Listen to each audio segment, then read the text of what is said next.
வணக்கம். இன்றைய முக்கிய நிகழ்வுகள். புதுச்சேரியில் நடைபெற்ற சட்டப்பேரவையின் மதிப்பீட்டுக் குழு கூட்டம். புதிய பணிகள் தொடங்குவது குறித்தும் காலத்தோடு பணிகளை முடிப்பது குறித்தும் சட்டமன்ற உறுப்பினர்கள் ஆலோசனை. பேரிடர் காலங்களில் மீட்புப் பணிகளில் தன்னார்வலர்கள் பயன்படுத்துவதற்கு தேவையான 15 உபகரணங்கள் கொண்ட பைகள் முதலமைச்சர் ரங்கசாமி வழங்கினார். என்ஆர் காங்கிரஸ் பாஜக கூட்டணி அரசு அறிவித்துள்ள மின்கட்டண உயர்வை திரும்ப பெற வலியுறுத்தி இந்தியா கூட்டணி கட்சிகளின் சார்பில் செப்டம்பர் மாதம் 18ஆம் தேதி பந்த் போராட்டம். அனைத்து தரப்பினரும் ஆதரவு தர வேண்டும் என இந்தியா கூட்டணி தலைவர்கள் வேண்டுகோள். சர்வதேச தற்கொலை தடுப்பு மாதத்தை முன்னிட்டு தேசிய மனநல திட்டம் சார்பில் நடத்தப்பட்ட விழிப்புணர்வு பேரணி. 300க்கும் மேற்பட்ட செவிலிய மாணவ மாணவிகள் பங்கேற்பு. ஏனாமில் சான்றிதழ் கேட்டு வருவாய்த்துறை அலுவலகம் செல்லும் பெண்களிடம் தகாத முறையில் நடந்து கொள்ளும் கிராம நிர்வாக அதிகாரி. மாத கணக்கில் சான்றிதழ் கொடுக்க பள்ளி மற்றும் கல்லூரி மாணவர்களை அலைக்கழிக்கும் அவல நிலை. பொதுமக்களிடம் அதிகாரி பொறுப்பில்லாமல் பேசும் ஆடியோ இணையத்தில் வைரல். இனி விரிவான நிகழ்வுகள். புதுச்சேரியில் ஆளும் என்ஆர் காங்கிரஸ் பாஜக கூட்டணி அரசு அறிவித்துள்ள மின்கட்டண உயர்வை முழுவதுமாக ரத்து செய்ய வலியுறுத்தி வருகிற 18ஆம் தேதி மாநிலம் முழுவதும் பந்த் போராட்டம் நடத்த இந்தியா கூட்டணி கட்சியினர் அழைப்பு விடுத்துள்ளனர். புதுச்சேரி என்ஆர் காங்கிரஸ் பாஜக கூட்டணி அரசு அறிவித்த மின்கட்டண உயர்வால் மக்கள் கடுமையாக பாதிக்கப்பட்டுள்ளனர். மின்கட்டண உயர்வை ரத்து செய்ய கோரி கடந்த செப்டம்பர் 2ஆம் தேதி இந்தியா கூட்டணி கட்சிகள் சார்பில் மாபெரும் தலைமைச் செயலக முற்றுகை போராட்டம் நடத்தப்பட்டது. இந்த போராட்டத்தில் பங்கேற்ற 1200 பேர் கைது செய்யப்பட்டனர். அந்த போராட்டத்தின் விளைவாக மின்துறை அமைச்சர் அறிவித்த 200 யூனிட் வரை உபயோகிக்கும் மக்களுக்கு மானியம் என்ற அறிவிப்பு மக்களை ஏமாற்றும் செயலாகும் என இந்தியா கூட்டணி கட்சியினர் விமர்சனம் செய்துள்ளனர். எனவே அரசு அறிவித்த மின்கட்டண உயர்வு முழுவதையும் ரத்து செய்ய வேண்டும் என கோரி அடுத்த கட்ட போராட்டங்கள் நடத்துவதற்கான ஆலோசனை கூட்டம் முதலியார்பேட்டை இந்திய கம்யூனிஸ்ட் கட்சி அலுவலகத்தில் நடைபெற்றது. இந்த கூட்டத்தில் இந்தியா கூட்டணி கட்சிகளை சேர்ந்த நாடாளுமன்ற உறுப்பினர் வைத்திலிங்கம், சட்டமன்ற எதிர்க்கட்சி தலைவர் சிவா மற்றும் இந்தியா கூட்டணி கட்சிகளின் தலைவர்கள் கலந்து கொண்டனர். காங்கிரஸ், திமுக, இந்திய கம்யூனிஸ்ட் கட்சி, மார்க்சிஸ்ட் கம்யூனிஸ்ட் கட்சி, விடுதலை சிறுத்தைகள் கட்சி, மதிமுக, சிபிஐ எம்எல் கட்சி, மக்கள் நீதி மய்யம் கட்சி, மனிதநேய மக்கள் கட்சி, இந்திய யூனியன் முஸ்லீம் லீக் உள்ளிட்ட பல்வேறு கட்சி நிர்வாகிகள் இந்த கூட்டத்தில் பங்கேற்றனர். கூட்டத்திற்கு பின்னர் செய்தியாளர்களை கூட்டாக சந்தித்த நாடாளுமன்ற உறுப்பினர் வைத்திலிங்கம், சட்டமன்ற எதிர்க்கட்சி தலைவர் சிவா மற்றும் இந்தியா கூட்டணி கட்சியின் தலைவர்கள் அரசு அறிவித்த மின்கட்டண உயர்வு முழுவதையும் ரத்து செய்ய வேண்டும் என வலியுறுத்தி வருகிற 18ஆம் தேதி புதுச்சேரி என்ஆர் காங்கிரஸ் பிஜேபி கூட்டணி அரசை கண்டித்து இந்திய கூட்டணி கட்சியின் சார்பில் பந்த் போராட்டம் நடத்துவது என முடிவு செய்யப்பட்டுள்ளதாகவும் இந்த பந்த் போராட்டத்திற்கு அனைத்து தரப்பினரும் ஆதரவு தர வேண்டும் என கேட்டுக் கொண்டனர். எல்லாவற்றிற்கும் மேலாக ஏழை மக்கள், நடுத்தர மக்கள் பாதிக்கக்கூடிய அளவிலே மின்சார கட்டணத்தை உயர்த்தியிருக்கிறார்கள். ஆனால் மின்சார கட்டணத்தை அதிகமாக பயன்படுத்தக்கூடிய தொழிற்சாலைகளுக்கு எந்த விதமான மின்சார கட்டண உயர்வும் இல்லாமல் இருக்கிறது.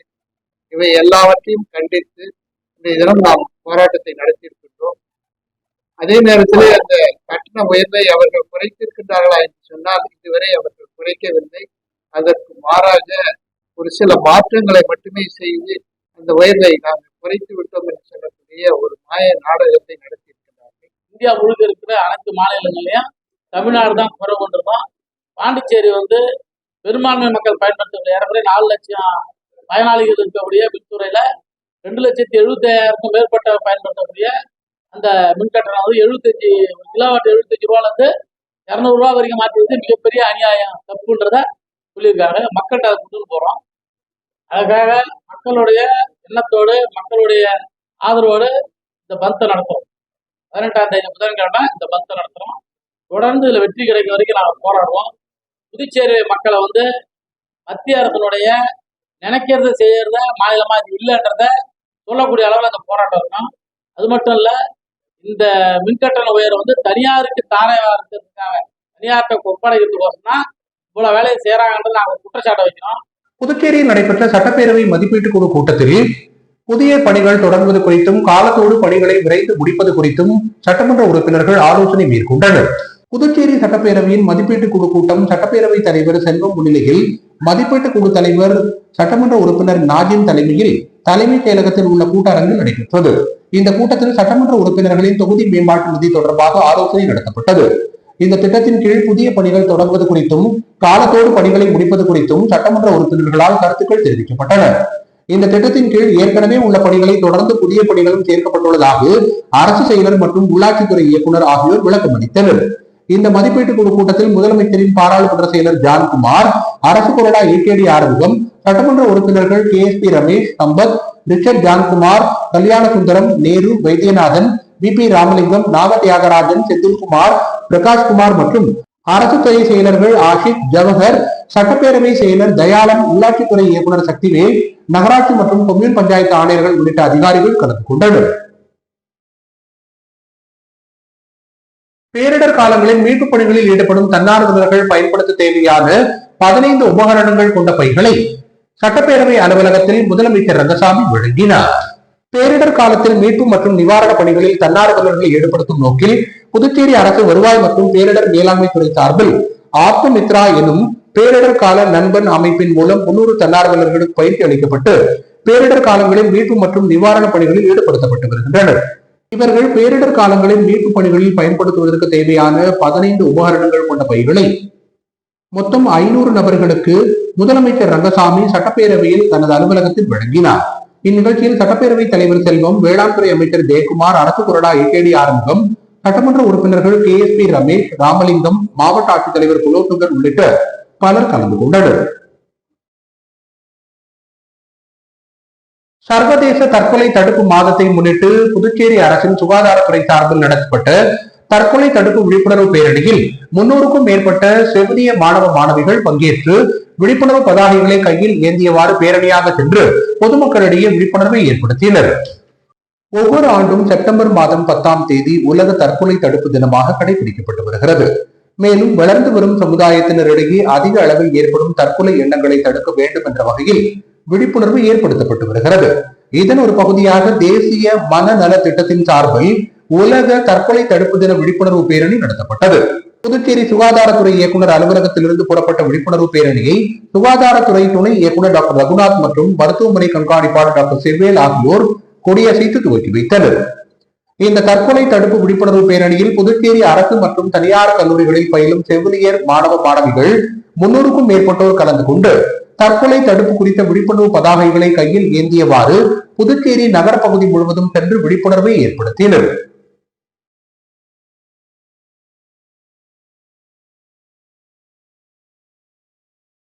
சர்வதேச தற்கொலை தடுப்பு மாதத்தை முன்னிட்டு இந்திரா காந்தி அரசு மருத்துவக் கல்லூரி கருத்தரங்கு கூடத்தில் நடைபெற்ற தற்கொலை தடுப்பு சம்பந்தமான விழிப்புணர்வு கருத்தரங்கில் மருத்துவ அதிகாரிகள் ஏராளமானோர் பங்கேற்று உரை நிகழ்த்தினர். புதுச்சேரி அரசின் தேசிய மனநல திட்டம் சார்பில் செப்டம்பர் மாதம் 10ஆம் தேதி சர்வதேச தற்கொலை தடுப்பு தினத்தை முன்னிட்டு புதுச்சேரி அரசு சுகாதாரத்துறை வளாகத்திலிருந்து தற்கொலை தடுப்பு விழிப்புணர்வு பேரணி நிகழ்ச்சி நடைபெற்றது. இதில் புதுச்சேரி மருத்துவ கண்காணிப்பு அதிகாரி மருத்துவர் செவ்வேல், துணை இயக்குநர் ரகுநாத், மருத்துவ உள்ளிருப்பு அதிகாரி சைமு நிஷா பேகம் ஆகியோர் கலந்து கொண்டு பேரணியை துவக்கி வைத்தனர். இந்த பேரணியானது புதுச்சேரி முக்கிய வீதிகளில் தற்கொலை தடுப்பு விதமான முழக்கங்கள் மற்றும் கையேடு பதாகைகளை ஏந்தி செவிலிய மாணவர்கள் பங்கேற்றனர். இந்த பேரணியை தேசிய மனநல திட்ட அதிகாரி டாக்டர் பாலன் பொன்மணி ஸ்டீபன், மனநல மருத்துவர் டாக்டர் கஜலட்சுமி மற்றும் மனநல ஆலோசகர் ராஜா நிகழ்ச்சியை ஒருங்கிணைத்தனர். இதில் சபரி செவிலியர் கல்லூரி, இந்திராணி செவிலியர் கல்லூரி, மணக்குள விநாயகர் செவிலியர் கல்லூரி, ராக் செவிலியர் கல்லூரி, ஏடி பத்மாவதி செவிலியர் கல்லூரி மற்றும் ஷென் செவிலியர் கல்லூரி மாணவிகள், மாணவர்கள் மற்றும் ஆசிரியர் பெருமக்கள் என 300க்கும் மேற்பட்டோர் கலந்து கொண்டனர்.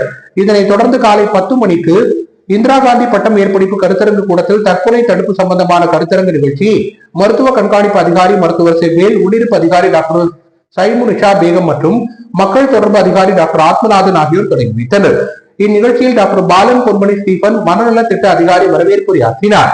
அதனைத் தொடர்ந்து சிறப்பு விருந்தினராக கலந்து கொண்ட இந்திரா காந்தி மருத்துவக் கல்லூரியின் மனநல மருத்துவர் டாக்டர் மதன் தற்கொலை தடுப்பு முறைகள் மற்றும் அவற்றை எவ்வாறு கையாளுவது என்று மாணவர்களிடையே கலந்துரையாடல் நிகழ்ச்சியை நடத்தினார். அதனைத் தொடர்ந்து தேசிய தொலைத்தொடர்பு மனநல திட்டம் மனநல மருத்துவர் கஜலட்சுமி மாணவர்களிடையே தற்கொலை எண்ணங்களை எவ்வாறு கையாள்வது என விளக்கமாக எடுத்துக் கூறினார். தொடர்ந்து நிகழ்ச்சியின் நிறைவாக மனநல ஆலோசகர் ராஜா நன்றி கூறினார். நிகழ்ச்சிக்கான ஏற்பாடுகளை தேசிய மனநல ஆலோசகர்கள், மனநல செவிலியர்கள் மற்றும் மனநல ஊழியர்கள் சிறப்பாக செய்திருந்தனர். மன உளைச்சல், குடும்ப பிரச்சனை, மது மற்றும் போதை பழக்கம் உள்ளவர்கள், தற்கொலை எண்ணம் உள்ளவர்கள் எந்த நேரமும் இலவச ஆலோசனை பெற கட்டணமில்லா தொலைபேசி எண்ணான 14416 என்ற எண்ணை அழைத்து பயன்பெறலாம் என சுகாதாரத்துறை சார்பில் அறிவிக்கப்பட்டுள்ளது. பூசுடு சட்டமன்ற தொகுதியின் முன்னாள் சட்டமன்ற உறுப்பினர் தீபாய்ந்தானின் பிறந்த நாளை ஒட்டி அவரது ஆதரவாளர்கள் பல்வேறு இடங்களில் நலத்திட்ட உதவிகளை வழங்கினர். பூசுடு சட்டமன்ற தொகுதியின் முன்னாள் சட்டமன்ற உறுப்பினர் தீபாய்ந்தான் தனது பிறந்த நாளை கொண்டாடினார். தொண்டமானத்தம் கிராமத்தில் தீபாய்ந்தான் ஆதரவாளர்கள் ஏற்பாடு செய்திருந்த பிறந்தநாள் விழாவில் சபாநாயகர் செல்வம் கலந்து கொண்டு தீபாய்ந்தானுக்கு பிறந்தநாள் வாழ்த்துக்களை தெரிவித்தார். மேலும் பொதுமக்களுக்கு புடவைகள் மற்றும் அன்னதானங்களை அவர் வழங்கினார். இதில் ஜெயக்குமார், தமிழ்மாறன், மகேஷ் ரெட்டி உள்ளிட்ட பலர் கலந்து கொண்டனர். முன்னதாக கற்பக விநாயகர் ஆலயத்தில் தீபாய்ந்தான் பிறந்த நாளை ஒட்டி சிறப்பு அபிஷேக ஆராதனைகள் நடைபெற்றன. சேதராப்பட்டு நாகரத்தினம் ஏற்பாடு செய்திருந்த நிகழ்ச்சியில் செந்தில் கலந்து கொண்டு பிறந்தநாள் வாழ்த்துக்களை தெரிவித்தார். அதனைத் தொடர்ந்து சேதராப்பட்டு செங்கடநீர் அம்மன் கோவில், கரசூர் தொடக்கப்பள்ளி வளாகம், கரசூர் வெற்றி விநாயகர் கோவில், பிள்ளையார் குப்பம், பத்துக்கண்ணு, கோபாலன் கடை ஆகிய பகுதிகளில் நடைபெற்ற பிறந்தநாள் விழாவில் பல்வேறு நலத்திட்ட உதவிகள் வழங்கப்பட்டன. குருமாம்பேட் பகுதியில் நாட்டுப்புற கலையான ஒயிலாட்டம், மயிலாட்டம், தாரை தப்பட்டை முழங்க தீபாய்ந்தானுக்கு உற்சாக வரவேற்பு அளிக்கப்பட்டு அங்குள்ள புட்டுமாரியம்மன் கோவிலில் சிறப்பு ஆராதனைகள் நடைபெற்றன. அதனைத் தொடர்ந்து அன்னதானமும் பொதுமக்களுக்கு நலத்திட்ட உதவிகளும் வழங்கப்பட்டது. தொடர்ந்து கரசூரில் உள்ள தீபாய்ந்தார் வீட்டில் நடைபெற்ற பிறந்தநாள் விழா நிகழ்ச்சியில் அரசியல் பிரமுகர்கள், தொழில் அதிபர்கள், பொதுமக்கள் கலந்து கொண்டு அவருக்கு வாழ்த்து தெரிவித்தனர். இந்நிகழ்ச்சியில் மனோகரன், புருஷோத்தமன், ராமமூர்த்தி, சேதநத்தம் அனந்தராமன், பக்கிரி, ரமேஷ், வாசு, திருமால், பத்மநாபன், பாலா, பாலமுருகன், குருமாம்பேட் தண்டபாணி, சேகர், பாலு, இளங்கோ, முத்து, ராஜு, கோபாலன் கடை சீனிவாச பெருமாள், கூடப்பாக்கம் நாராயணன் உள்ளிட்ட பலர் கலந்து கொண்டனர்.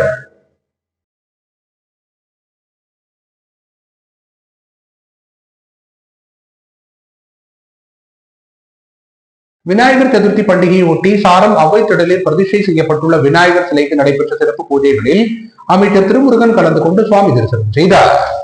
விநாயகர் சதுர்த்தி பண்டிகையை ஒட்டி சாரம் அவ்வை திடலில் வைக்கப்பட்டுள்ள விநாயகர் சிலைக்கு அமைச்சர் திருமுருகன் நேரில் வந்து பூஜைகள் செய்து சுவாமி தரிசனம் செய்தார். அதனைத் தொடர்ந்து அமைச்சருக்கு இந்து அறநிலையத்துறை சார்பில் சால்வை அணிவித்து மரியாதை செய்யப்பட்டது. இதனைத் தொடர்ந்து அங்கு நடைபெற்ற பரதநாட்டிய நிகழ்ச்சியை அமைச்சர் திருமுருகன் கண்டுகளித்தார். ஏனாமில் சான்றிதழ் கேட்டு வருவாய்த்துறை அலுவலகத்திற்கு செல்லும் பெண்களிடம் அங்குள்ள கிராம நிர்வாக அதிகாரி தகாத முறையில் நடந்து கொள்வதாக குற்றச்சாட்டு எழுந்துள்ளது. மேலும் சாதி சான்றிதழ் மற்றும் வருவாய் சான்றிதழ் கேட்டு மாணவர்கள் அலைக்கழிக்கப்படுவதாகவும் குற்றச்சாட்டு எழுந்துள்ளது. தற்போது அந்த கிராம நிர்வாக அதிகாரி பெண்களிடம் தகாத முறையில் பேசும் வீடியோ இணையத்தில் வைரலாகி வருகிறது. புதுச்சேரி மாநிலம் ஏனாம் தொகுதிக்குட்பட்ட பகுதிகளில் புதுச்சேரி அரசு சார்பில் தொகுதியில் உள்ள பொதுமக்கள், விதவைகள் மற்றும் கணவரால் கைவிடப்பட்டவர்கள், முதிர்கன்னிகள் என பலருக்கு அரசு நலத்திட்ட உதவி வழங்கி வருகிறது. இந்த நலத்திட்ட உதவிகளை பெற அவர்கள் வருவாய்த்துறையில் சான்றிதழ் பெற வேண்டியது அவசியமாக உள்ளது. இதற்காக சான்றிதழ் கேட்டு வருவாய்த்துறையில் பணிபுரியும் கிராம நிர்வாக அதிகாரி ரஷீத் என்பவரிடம் சென்றால் அவர் பொதுமக்களிடம் தகாத முறையில் நடந்து கொள்வதாகவும் பொறுப்பில்லாமல் பேசுவதாகவும் குற்றச்சாட்டு எழுந்துள்ளது. மேலும் கல்லூரி மற்றும் பள்ளி மாணவர்கள் சான்றிதழ் பெற விண்ணப்பித்தாலும் மாணவர்களுக்கு உடனடியாக சான்றிதழ் வழங்காமல் அலைக்கழித்து வருவதாகவும் கூறப்படுகிறது. இதனால் நலத்திட்ட உதவிகள் கோரும் பெண்களும், ஆண்களும், மாணவர்களும் அவரிடம் கடுமையான வாக்குவாதத்தில் ஈடுபட்டு வருகின்றனர். பொதுமக்களுக்கு சேவை செய்ய வேண்டிய அதிகாரி மெத்தனமாக இருந்தும் அலட்சியமாக செயல்படுவதாலும் பொதுமக்கள் தொடர்ந்து அவதி அடைந்து வருகின்றனர். இது குறித்து தொகுதியின் சட்டமன்ற உறுப்பினரிடம் புகாரும் அவர்கள் அளித்துள்ளனர். மேலும் வருவாய்த்துறையில் உயர் அதிகாரிகளுக்கும் புகார் அளித்துள்ளனர். பலமுறை உயர் அதிகாரி எச்சரித்தும் கிராம நிர்வாக அதிகாரி ரஷீத் தொடர்ந்து பொதுமக்களிடம் தகாத முறையில் நடந்து கொண்டு வருகிறார். அதோடு மட்டுமல்லாமல் தொகுதியின் மக்கள் தேர்ந்தெடுக்கப்பட்ட சட்டமன்ற உறுப்பினர் தொலைபேசியில் தொடர்பு கொண்ட அதிகாரியிடம் பேசியும் எந்தவித பலனும் இல்லாமல் தொடர்ந்து மக்களிடம் அவர் செயல்பட்டு வருகிறார். இந்நிலையில் சான்றிதழ் கேட்டு விண்ணப்பித்த பொதுமக்கள் கிராம நிர்வாக அதிகாரியிடம் சென்று கேட்கும் போது அவர் கடுமையான வாக்குவாதத்தில் ஈடுபட்ட வீடியோ தற்போது இணையத்திலும் வைரலாகி வருகிறது.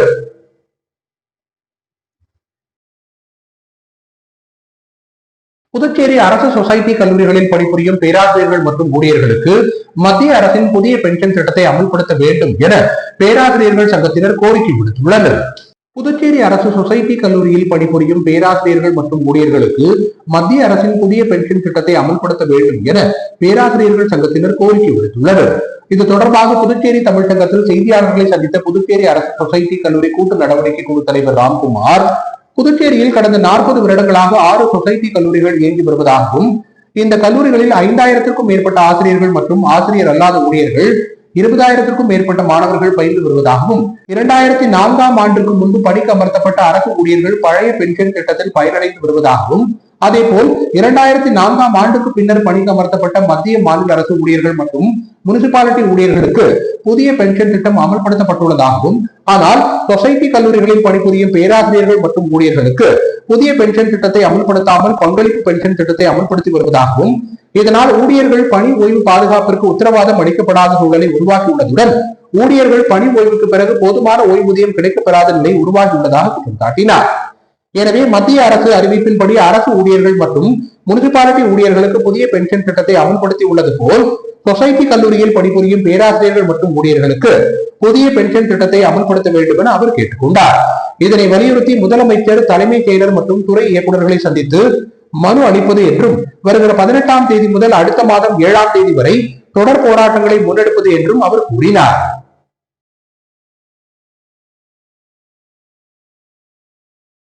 விழுப்புரம் மாவட்டம் கோட்டக்குப்பம் பகுதியில் நடைபெற்ற மாவீரன் திப்பு சுல்தான் ஆட்டோ ஸ்டாண்ட் திறப்பு விழாவில் மக்கள் நீதி மய்யம் கட்சியின் மாநில இளைஞரணி செயலாளர் சிநேகன் பங்கேற்றார். விழுப்புரம் மாவட்டம் கோட்டக்குப்பம் நகராட்சி பகுதியில் நம்மவர் டாக்டர் பத்மஸ்ரீ கமல்ஹாசன் ஆணைக்கிணங்க நம்மவர் ஆட்டோ ஓட்டுநர்கள் மாவீரன் திப்பு சுல்தான் ஆட்டோ ஸ்டாண்ட் திறப்பு விழா நடைபெற்றது. இவ்விழாவில் சிறப்பு அழைப்பாளராக மக்கள் நீதி மய்யம் கட்சியின் மாநில இளைஞரணி செயலாளர் கவிஞர் சேகன் கலந்து கொண்டு ஆட்டோ ஸ்டாண்ட் பெயர் பலகையை திறந்து வைத்து கட்சி கொடியை ஏற்றி வாழ்த்துரை வழங்கினார். நிகழ்ச்சியில் மாநில துணைத் தலைவர்கள் மௌரியா, தங்கவேல், விழுப்புரம் மாவட்ட செயலாளர் கிழக்கு சந்தோஷ்குமார் ஆகியோர் முன்னிலை வகித்தனர். நிகழ்ச்சியில் விழுப்புரம் மாவட்ட துணை செயலாளர்கள் கிழக்கு ஜாஃபர் அலி, விழுப்புரம் மாவட்ட துணை செயலாளர் ராஜலட்சுமி, விழுப்புரம் மாவட்ட ஊடக அணி செயலாளர் ரவி உள்ளிட்ட மக்கள் நீதி மய்யம் கட்சி நிர்வாகிகள் பலர் கலந்து கொண்டனர். திருவிக அரசு ஆண்கள் உயர்நிலைப் பள்ளியில் மாணவர்களுக்கு விலையில்லா மிதிவண்டி மற்றும் மழை அங்கிகளை சட்டமன்ற உறுப்பினர் நேரு வழங்கினார். புதுச்சேரி அரசின் கல்வித்துறை மூலம் அரசு பள்ளிகளில் பயிலும் மாணவ மாணவிகளுக்கு விலையில்லா மிதிவண்டி மற்றும் மழை அங்கி வழங்கப்பட்டு வருகிறது. அந்த வகையில் திருவிக அரசு ஆண்கள் உயர்நிலைப் பள்ளியில் மிதிவண்டி மற்றும் மழை அங்கிகள் வழங்கும் நிகழ்ச்சி நடைபெற்றது. இந்நிகழ்ச்சியில் சட்டமன்ற உறுப்பினர் நேரு கலந்து கொண்டு மாணவர்களுக்கு அரசால் வழங்கப்படும் விலையில்லா மிதிவண்டி மற்றும் மழை அங்கிகளை வழங்கினார். மேலும் இந்நிகழ்ச்சியில் பள்ளியின் தலைமை ஆசிரியர் ரூபஸ் மற்றும் ஆசிரியர் பெருமக்கள், மனிதநேய மக்கள் சேவை இயக்கத்தை சேர்ந்த ராமலிங்கம், குணசேகரன், வேலாயுதம் உள்ளிட்ட பலர் கலந்து கொண்டனர். நிகழ்ச்சிக்கான ஏற்பாடுகளை பள்ளி ஆசிரியர் பெருமக்கள் சிறப்பாக செய்திருந்தனர். இத்துடன் இன்றைய நிகழ்வுகள் நிறைவடைந்தன. வணக்கம்.